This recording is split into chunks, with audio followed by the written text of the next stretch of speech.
we're going to talk about in this episode more of what does the future hold and how do you get through some of these tough days? How do you get sidetracked?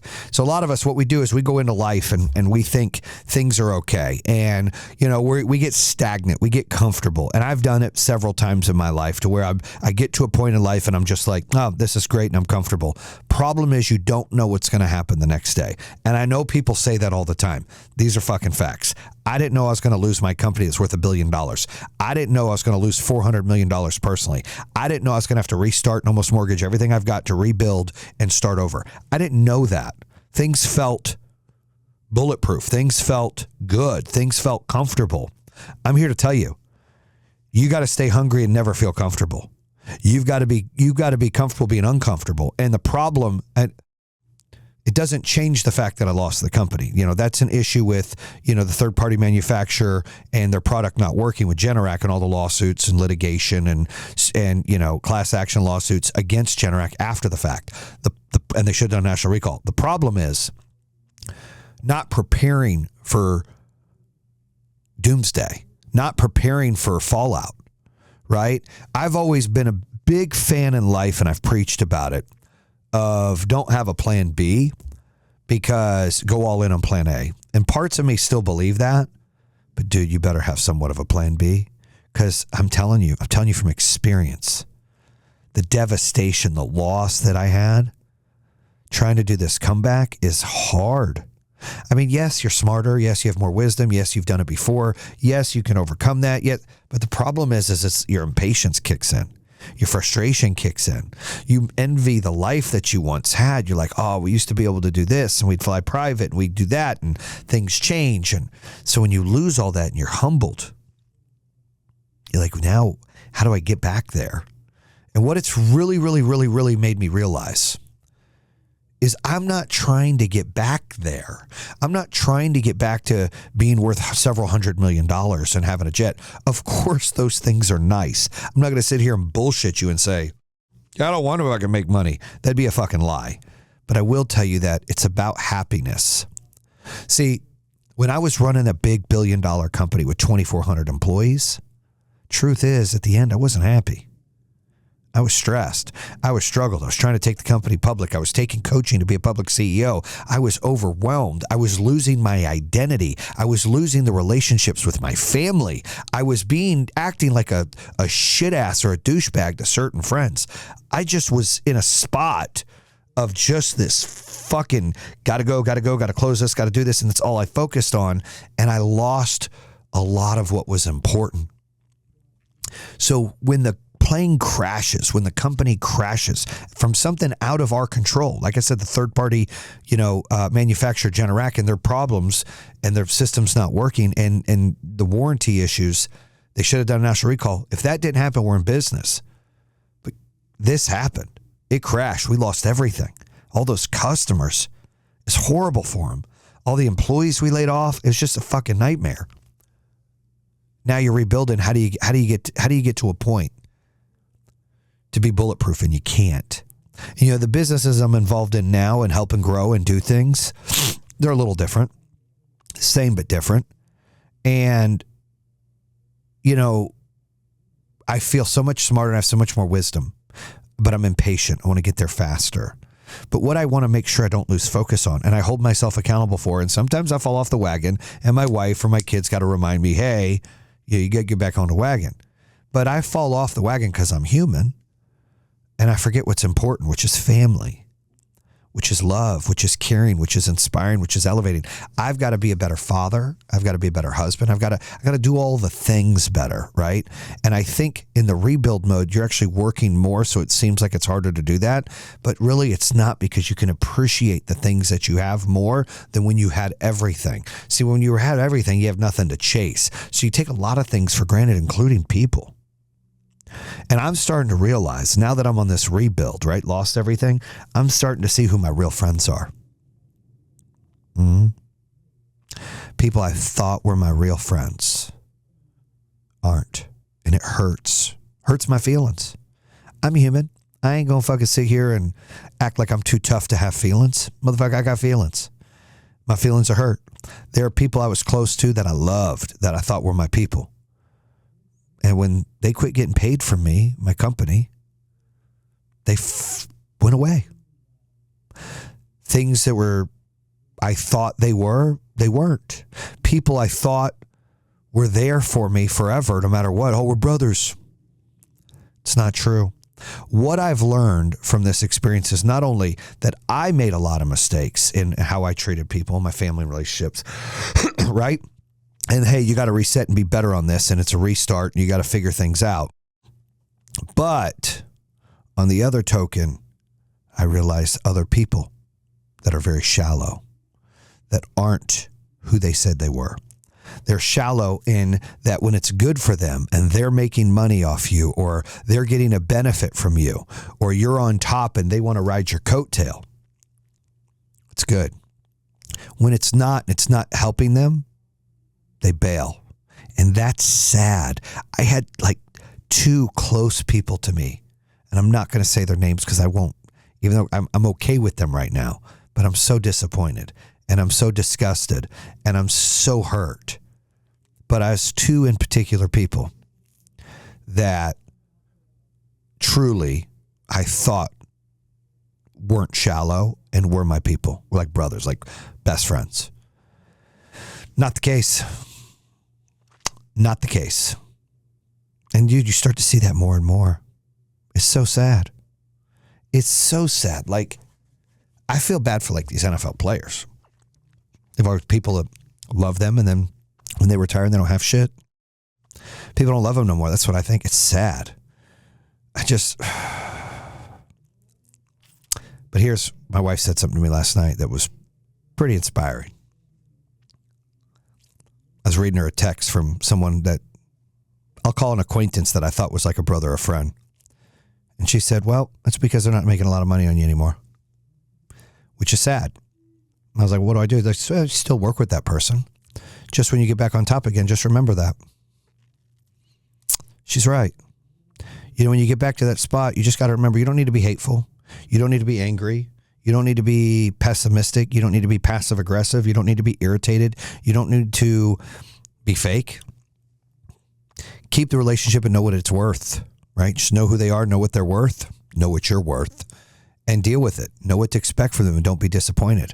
But just know that when you get back to the top, and when you get back on that thing and you're just fucking crushing it again, in life, in business, in success, in relationships, just remember for those that stay true to you. Take care of those people. Don't fucking take care of those that fucking turn their back, or that fucking weren't strong enough to stand by your side. All those weak motherfuckers, all those non-backbone motherfuckers, all those people that fled and fucking, just want to run because they're not getting paid. Those are the motherfuckers that when you get on top, you don't need to step on them to get on top. You don't need to crush them. You don't need to be an asshole. Nope. You just let them watch. You let those motherfuckers that turn their back on you watch. That's it. You be kind, you be sweet, but you let them watch. You don't give them a taste of the pudding. You don't give them a taste of the success. You don't give them a taste of the glory. Nope. You let them watch. And you're kind to them. So they're there to watch because they're not fighting with you. They just don't get a piece anymore. They don't get to be a part of it anymore. You throw big parties, you do extravagant things. You just exclude them because they're not your people. They're an acquaintance. There's a fucking difference. I'll say this. Some people get acquaintances and Facebook and Instagram followers confused as friends. Guys, I've got over 1 million followers on Instagram and over 150,000 on other platforms. Those are my fucking friends. I've got about 6 fucking friends. That's it. 6. Not 1 million. Those are followers. I've got 6, maybe 5 friends. That's all the fuck I need. That's what I realized. I thought I had 30, 40, 50 friends. I don't.